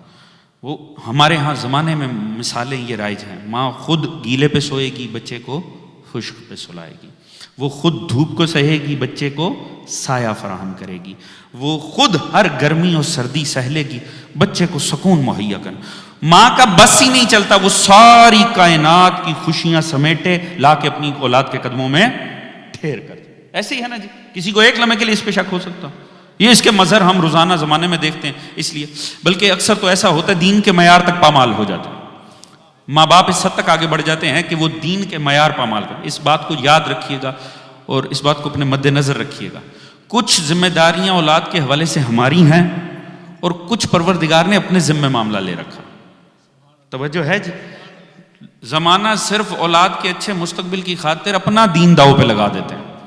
یاد رکھیے رازق خدا کی ذات ہے. آپ کے کیا دادا اس حال میں رہتے تھے جس میں آپ رہ رہے ہیں؟ دادا کو سائیکل نصیب نہیں تھی، یہاں بہترین گاڑیوں میں آپ سفر کر رہے ہیں. وہ ٹوٹے گھروں میں رہتے تھے، آپ اعلیٰ اور شاندار گھروں میں رہتے ہیں. تو جب آپ کا معاملہ خالق نے آگے بڑھایا ہے تو وہ خدا معطل تو نہیں ہو جائے گا اگلی نسلوں کے لیے. توجہ ہے ذہن میں ہوتا؟ آپ کا کام ہے آپ خدائی معیار پر زندگی گزاریں، اولاد جانیں، ان کا رزق جانیں اور رازق جانیں. توجہ فرما رہے ہیں جی؟ اتنا نہ آگے بڑھیں کہ دین کے معیار ہی پامال کر بیٹھیں. توجہ ہے جی؟ آپ کو اللہ نے کچھ ہیرے عطا کیے ہیں، آپ کا کام ہے ان کی تربیت کرنا. رازق خدا کی ذات ہے. ہم خدا کے کام اپنے ذمہ لے لیتے ہیں، اپنے کرنے کے خدا پہ ڈال دیتے ہیں. توجہ ہے جی؟ آپ کا کام ہے اپنی اولاد میں اخلاق میک شور کر کے جائیں. جانے سے پہلے اولاد میں کردار میک شور کر، کیونکہ حقیقت یہ ہے، میں نے کہیں سوشل میڈیا پہ یہ جملہ پڑھا تھا بڑا لطیف ہے کہ جتنا بھی دے کے چلے جائیں دنیا نے بعد میں یہ نہیں دیکھنا آپ اولاد کے لیے کتنا چھوڑ کر گئے، انہوں نے یہ دیکھنا ہے آپ اولاد میں کیا چھوڑ کر گئے. توجہ ہے جی؟ اس بات کو مد نظر رکھیے گا. لہٰذا خدائی معیار نہ پامال. مگر ماں کا کام ہی ہے. ماں کہتی ہے سارے زمانے کی خوشیاں میں لا کے اولاد کے قدموں میں ڈھیر کر دوں. وہ سارا کچھ اولاد پیچھے قربان کر دے. اپنا سکون اولاد پیچھے قربان کر دے گی، اپنی ویلتھ اولاد پیچھے قربان کر دے گی، اپنے جذبات اولاد پیچھے، اپنی ہر خوشی کو اولاد پیچھے قربان کر. وہ اولاد کو کسی شے پیچھے کمپرومائز نہیں کرے. توجہ ہے جی؟ یہ ہے ماں. ماں کائنات کی ہر خوشی کو اولاد پیچھے کمپرومائز کر دے گی، مگر وہ کبھی اپنی اولاد کو کسی سکھ کسی عیش کسی لطف پیچھے قربان نہیں کرے گی. وہ ہر سکھ ہر لطف ہر عیش کو اولاد پیچھے قربان کر دے گی. تو یہاں سے محبت کا معنی ہمارے سامنے نکل کے آ جاتا ہے. محبت کے معنی کا اندازہ ہو گیا تو مودت کے معنی کا اندازہ بخوبی ہو جائے گا. محبت پھر کسے کہتے ہیں؟ محبت کی پیوریفائی شکل محبت کے معنی کا تعین کر رہی ہے کہ محبت اسے کہتے ہیں جس کے پیچھے کائنات کی ہر خوشی کو قربان کر دیا جائے. اسے محبت کہتے ہیں جس کے پیچھے کائنات کی ہر شے کو قربان کیا جائے. اسے محبت کہتے ہیں. تو محبت کے معنی تک پہنچ گئے تو مودت کے معنی کا اندازہ بڑی آسانی سے ہو جائے گا. محبت کے معنی کا کیا تعین ہوا؟ محبت اسے کہتے ہیں جس کے پیچھے کائنات کی ہر شے کو قربان کیا جائے.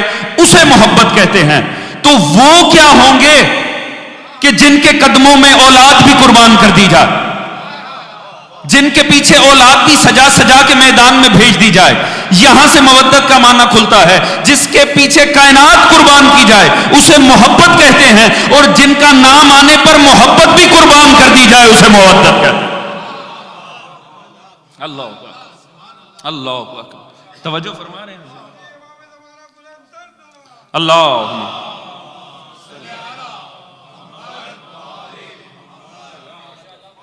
توجہ فرما رہے ہیں حضور. تو مودت کرنی ہے یعنی معاملہ محبت سے بھی بہت آگے کا ہے. اللہ جانے وہ ہستیاں کیا ہوں گی جن کی خاطر محبت بھی مائیں قربان کر.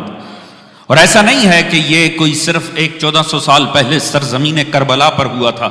ہاں کربلا میں بنیاد ڈلی تھی. آج بھی یہی عالم ہے کہ حتیٰ وہ ہستیاں کیا ان ہستیوں کے مزار پر بھی بات آ جائے تو مائیں اپنی اپنی محبتیں قربان کرنے پہ اتر آتی.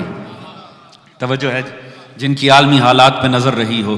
کیا ہوں گی وہ ہستیاں, انہیں تو چھوڑیے, ان کے روزوں کی خاطر آج بھی مائیں خود سجا سجا کے میدان میں بھیجتی ہیں. توجہ فرما رہے ہیں حضور. ماں نا ہموار جگہ پر بچہ نہیں اتارتی. توجہ ہے جی, ماں کی سرشت ہے جی. جگہ نا ہموار ہو بچہ گود سے ماں نہیں اتارتی ہے. اللہ جانے وہ ہوں گے کیا جن کے نام کا جلوس آئے ماں بچے کو گھر میں رہنے نہیں دیتی جبکہ شہر میں بم دھماکے ہو رہے ہیں. توجہ فرما رہے ہیں جی. یہ مودت کے مظہر آج بھی جاری و ساری ہیں. اللہ جانے کون سا تعلق ان ہستیوں سے ہوگا, اللہ جانے اس تعلق کی شدت کیا ہوگی جو فطرت کے اوپر غالب آ رہی ہے. توجہ فرما رہے ہیں حضور صاحبان فہم بیٹھے.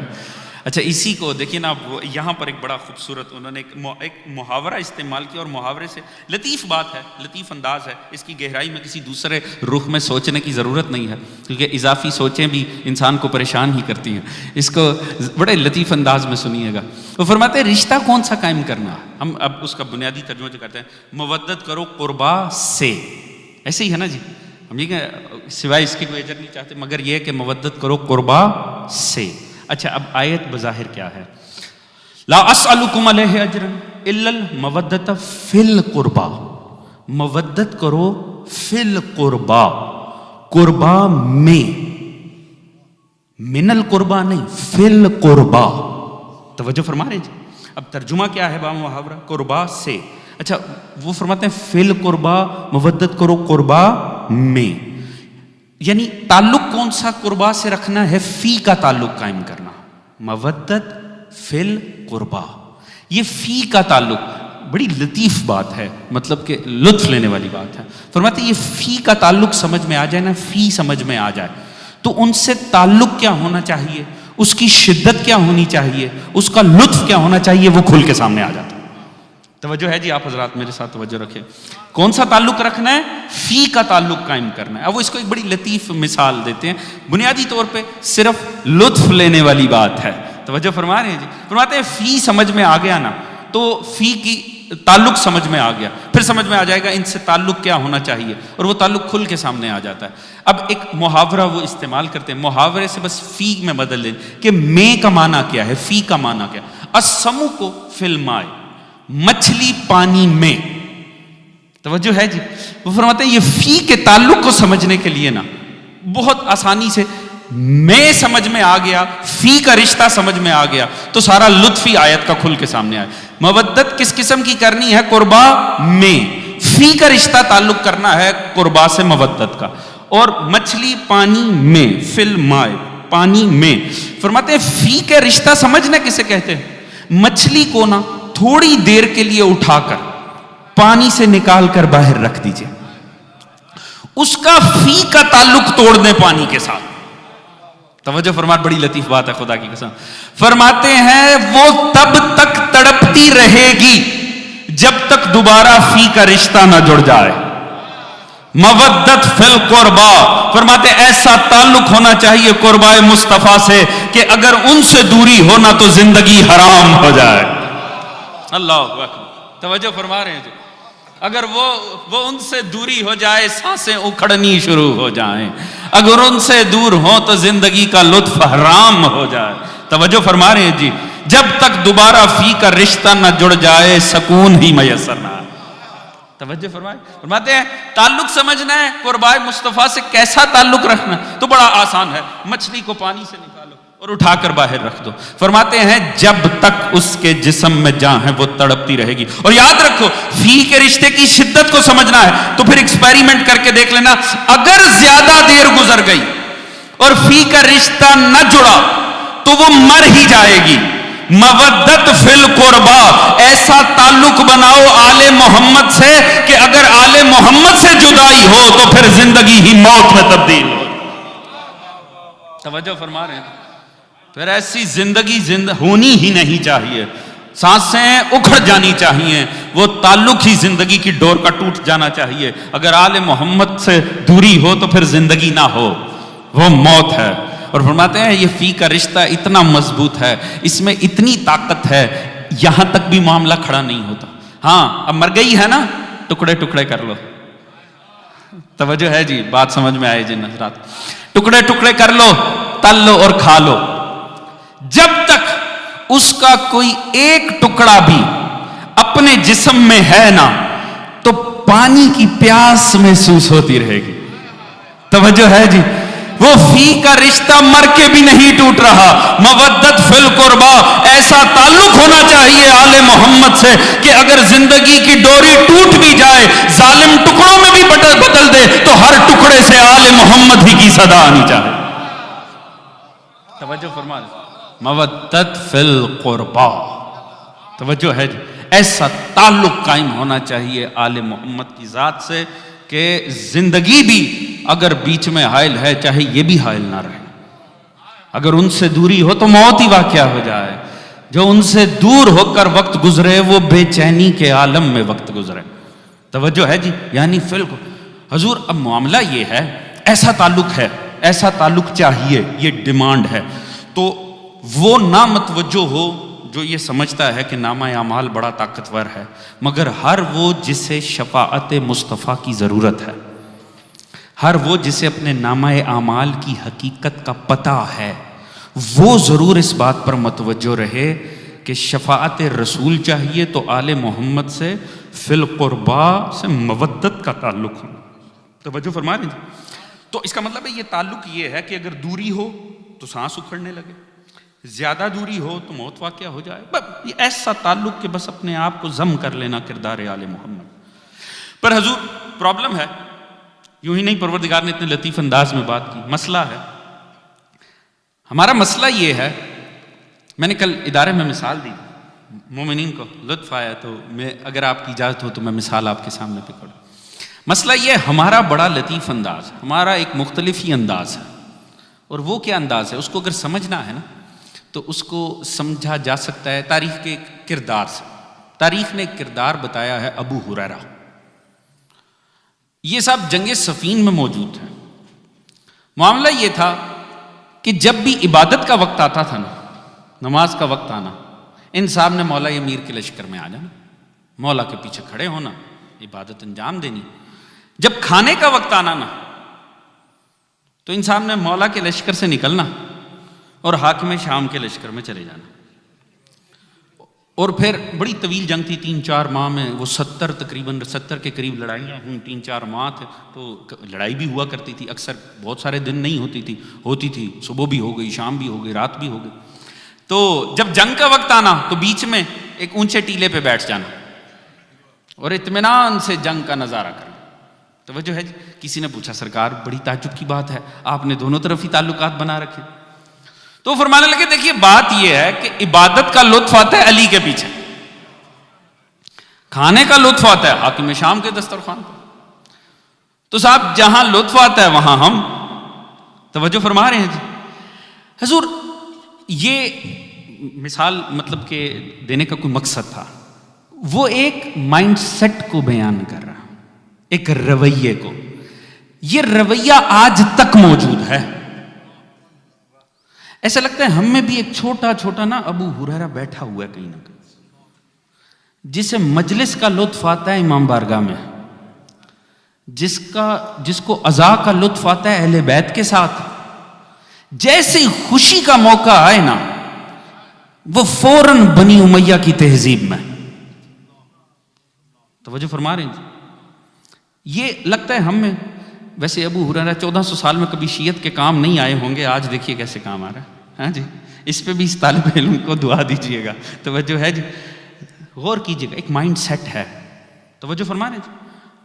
حضور جب بات آنی عزائے اہل بیت کی امام بارگاہ، اور جیسے ہی کوئی خوشی کا فنکشن آنا، ایمان سے بتائیے گا کہ جن محفلوں میں علماء نہ آ سکیں ان میں آل محمد آئیں گے، توجہ ہے جی۔ اقرار جرم تو ہم اپنے رویے سے کر رہے ہوتے ہیں، توجہ ہے جی، ہم کہتے ہیں مولانا کو نکاح پڑا نکالو، توجہ ہے جی، کیوں اب ذرا محفل کو گرمانا بھی ہے۔ خود سوچئے جس میں آپ کو پتا ہے کہ مولانا نہیں رہ سکتے اس میں مولا کیسے رہیں گے؟ حضور جیسا بھی ماحول بنائیں، یاد رکھیں تعلق کیا؟ مودت فی القربا کا، اچھا ہمارا تعلق ہے، جب چاہا توڑ لیا، جب چاہا جوڑ لیا، توجہ فرما رہے ہیں حضور، ایسا ہے کہ نہیں ہے؟ دیکھیے یہ کیسا تعلق ہے، عزا خانہ میں شدت ہے، صوفے پہ بیٹھ کر جب عشق اہل بیت کا اظہار کرنا ہے شدت ہے، اتنے سے پروفٹ کی بات آنی ہے تو تعلق توڑ لینا، توجہ ہے جی، ساری کمائی کی بات نہیں ہو رہی، اتنا صرف اتنے سے پروفٹ کی خاطر ایک سیکنڈ میں تعلق توڑ لینا، یہ کس قسم کا تعلق ہے؟ یہ کس قسم کا تعلق ہے؟ یعنی جب چاہتے ہیں جوڑ لیتے ہیں، جب چاہتے ہیں توڑ لیتے ہیں۔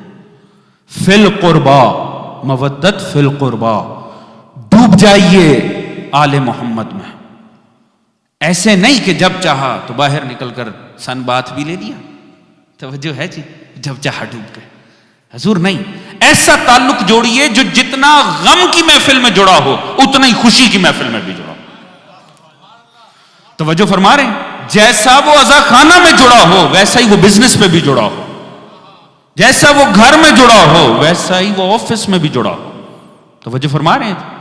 مودت فی القربا، وہ تعلق اور رشتہ ایسا ہونا چاہیے، وہ اتنا مضبوط ہونا چاہیے کہ یہ نہیں ہے کہ جب چاہا توڑ لیا اور جب چاہا جوڑ دیا۔ تو حضور ہمارے اندر بھی کوئی چھوٹا چھوٹا ایسا کوئی بیٹھا ضرور ہوا جو دیکھتا ہے کس وقت کس پارٹی کے ساتھ ہونا، توجہ ہے جی، یاد رکھیے گا اہل بیت کے ساتھ ہوئے ہیں نا تو اب زمانے کو چھوڑ دیں، توجہ ہے جی، ایک ایسا تعلق جو مودت کا تعلق ہو، ایک ایسا تعلق جس کی شدت ایسی ہو اس میں دوری کیا پیدا ہو، اور یاد رکھیے پتہ بڑی آسانی سے چل جاتا ہے۔ میں آپ کو بتاؤں یہ ایک بڑی پرابلم ہے، مومن ہونے کے کچھ مسائل بھی ہیں، توجہ ہے جی، لطائف اور فضائل تو بہت ہیں، کچھ پرابلمز بھی ہیں، اور ان میں سے ایک پرابلم یہ ہے بندہ مومن ہونا اس کے اندر ایک اوپر سے نہ فٹڈ ایک ڈیوائس آتی ہے جسے ضمیر کہتے ہیں، توجہ ہے جی، یہ ڈیوائس بڑی خطرناک ہے، یہ ڈیوائس جینے نہیں دیتی، یہ ڈیوائس اتنی خطرناک ہے بندہ ہونا مومن چاہیے، وہ زمانے کو دھوکہ دے لے، بیوی بچوں کو دھوکہ دے لے، رات کو وہ سونے نہیں دیتی ڈیوائس، وہ کوشن دینا شروع کر دیتی ہے، لاکھ زمانے کو انسان دلائل سے مطمئن کر لے وہ اندر سے جینے ہی نہیں دیتی، توجہ ہے جی، یہ بڑی خطرناک ڈیوائس ہے، اور اس کا کوئی علاج سے نکالی نہیں جا سکتی کیونکہ اس کی سپلائی ایمان سے جڑی ہوئی ہوتی ہے، توجہ ہے جی، ہاں یہ جو ضمیر کی ڈیوائس ہے نا، یہ مومن کو بتا دیتی ہے ٹھیک کیا ہو رہا ہے غلط کیا ہو رہا ہے، وہ بتا دیتی ہے تو کر ضرور کر رہا ہے، تو زمانے کو مطمئن کر لے، مگر یاد رکھ یہ آل محمد کی مودت کے خلاف ہے، توجہ فرما رہے ہیں جی. وہ زمانے کو دھوکہ دیا جا سکتا ہے. آپ مجھے نہیں جانتے, میں آپ کو نہیں جانتا. ہم سب ایک دوسرے کو کر سکتے ہیں, اس کو نہیں بیٹ کر سکتے. اسے کوئی دلیل کام نہیں کرتی, اسے کوئی حجت اس کے اوپر نہیں تمام ہو, وہ بتا دیتی ہے کر ضرور رہا ہے غلط. آپ چاہے سوچیں اتنا حصہ نکال کے میں امام بارگاہ کو ڈونیٹ کر دوں گا. توجہ ہے جی. لاکھ اپنے آپ کو مطمئن کر لیں, ضمیر مطمئن نہیں ہوگا اگر مومن ہیں تو. توجہ فرما رہے ہیں جی. حضور جہاں زندگی میں کھڑے ہیں ایک لمحے کے لیے غور کیجئے, ہم کہاں ہیں اور ہمیں کہاں ہونا چاہیے. مودت فی القربہ, کوئی ایسا رشتہ, کوئی ایسا تعلق, کوئی ایسا مال, کوئی ایسا رویہ جو آپ سمجھتے ہیں آل محمد کی مودت کے خلاف ہے, اسے ختم کر دیجئے. جب آل محمد کے پاس آئیں تو پھر آل محمد کے. ایک دفعہ سفینہ نجات میں سوار ہو جائیں تو پھر اپنی بار بار اتری ہے نا. خود سوچیں کسی ایسے لمحے میں اگر موت آ گئی کہ ہم کچھ دیر کے لیے آل محمد سے دور ہوئے تو کیا ہوگا. وہ موت آل محمد کی راہ پہ تو نہیں ہوگی, وہ مات علی حب آل محمد کی اس زمرے میں تو نہیں آئے گی. کسی ایسی جاب پہ, کسی ایسی کمائی کے وقت, کسی ایسے ناجائز تعلق, کسی ایسی حرام خوری کے دوران اگر موت واقع ہو گئی, سوچئے جائیں گے کہاں. لہٰذا ایک مرتبہ جب ان سے تعلق جڑ جائے تو پھر جڑ جائے, پھر وہ ٹوٹنا نہیں چاہیے. ایک دفعہ سوارے سفینہ ہو جائیں تو پھر اتریں نا. توجہ فرما رہے ہیں حضور. تعلق کیا ہونا چاہیے؟ مودت فی القربہ. اور ان سے اگر دوری ہو اور ہوتی ہے تو ضمیر کوشن دینا شروع کر دیتا ہے دوری ہو رہی ہے. جیسے ہی کوئی کوشن ملے نا تو فوراً اپنے تعلق کو جوڑنا. یہ نہ ہو کہ دوری ہو اور دوری کے دوران موت واقع ہو جائے. بس حضرات, ہم نہیں سمجھیں گے تو کون سمجھیں گا. آخر ہم نے آل محمد کی مودت کی بات کی ہے, ہم نے آل محمد کے عشق کی بات کی ہے. زمانہ تو ظاہراً بھی نہیں پہچانا آل محمد کا. آ گئے سید سجاد واپس مدینے میں. عجب شان سے آئے ہیں. جناب ام کلثوم مدینے کو مخاطب کر کے کہتی ہیں نانا کے شہر ہمیں قبول نہ کرنا. اس عالم میں یہاں سے گئے تھے ہمارے سید و سردار سلامت تھے, ہمارے جوان ہمارے ساتھ تھے. اب اس عالم میں واپس آئے ہیں, وہ کربلا میں رہ گئے. حضور آ گئے نا, ہر منظر مولا کا عزا میں تبدیل ہو گیا. اللہ جانے کتنے زخم تھے مولا کے کلیجے پر, اللہ جانے کتنے زخم تھے مولا کے دل پر, کہ چوتھے امام کا ہر منظر عزائے شبیر میں تبدیل ہو گیا. اگر سامنے پانی کا پیالہ آنا ہے تو آنکھوں نے چھلک جانا ہے, اگر سامنے کھانا آنا ہے تو آنسوؤں سے تر ہو جانا ہے. ہر ایک منظر, حتیٰ کسی کو شادی کی تقریب دیکھنی ہے تو آنکھیں چھلک جانی ہیں. اور جب بھی کسی نے پوچھنا مولا کیا ہوا تو مولا نے ایک لمحے میں اپنے بابا کو یاد کرنا ہے, یہ پانی یہاں دستیاب ہے, کربلا میں دستیاب نہ ہو. حضور عالم یہ ہے, ساری زندگی معصوم کی ایک دکھ میں تبدیل ہو گئی. اور اگر کسی نے ہمدردی سے, یہ نہیں کہ طنز کرتے ہوئے, اگر ہمدردی سے بھی کہہ دیا مولا آخر کب تک روئیں گے, مولا کب تک یہ گریے میں یہ شدت رہے گی. سید سجاد کے ایسا لگتا تھا زخم ادھڑ گئے ہیں. سجاد تڑپ کر کہتے تھے تو نے میرے حق میں انصاف نہیں کیا. مجھے ایمان سے بتا, یعقوب کے 11 بیٹے ایک نظروں سے اوجل ہوا, رو رو کے آنکھیں پتھرا گئیں. میں نے 17 بنی ہاشم کے ٹکڑے کربلا کی جلتی ہوئی ریت پہ پڑے دیکھے. بتا یہ گریہ کیسے تھم جائے, کس طرح. اور ہر ایک منظر, ہر ایک بات پہ جب کوئی پوچھتا تھا نا مولا آخر بتائیے. اب جب لوگ آتے تھے تعزیت کے لیے پاس بیٹھتے تھے, ہمدردی ہی ہمدردی میں وہ جملے کہہ دیتے تھے جو مولا کو تڑپا دیتے تھے. کسی نے پوچھا مولا کہاں پر انتہا ہو گئی, کہاں پر انتہا ہو گئی. اللہ جانے کیا ہوا تھا کہ مولا نے اکبر کے سینے کا نام نہیں لیا, مولا نے قاسم کی پامال لاش کی بات نہیں کی, اصغر کی پیاسی شہادت کی بات نہیں کی. اللہ جانے کون سے ستم ہوئے تھے. معصوم تڑپ کے کہتے تھے الشام الشام الشام. شام میں مولا کو کبھی بھولا ہی نہیں. اور ہر ایک جملہ, ہر ایک بات مولا کو عزادار شبیر میں تبدیل کر دیتا تھا. ایک روایت سنیے گا, آپ کی زحمت تمام. ایک دن جناب زینب عالیہ جناب عبداللہ بن جعفر طیار کے ساتھ بیٹھی ہوئی. اب بیوی وہ دکھ جو کسی کو نہ سنا سکے شوہر کو تو سنا دیے جاتے ہیں. اللہ جانے جناب زینب عالیہ اپنے شام کے کون سے مناظر بیان کر رہی تھیں, اور انتہائی بزرگ ہو چکے ہیں. جناب عبداللہ بن جعفر طیار, جسم میں رشا پڑا ہوا ہے, صحت ساتھ نہیں دیتی, طبیعت ساتھ نہیں دیتی ہے, چلا جاتا نہیں ہے.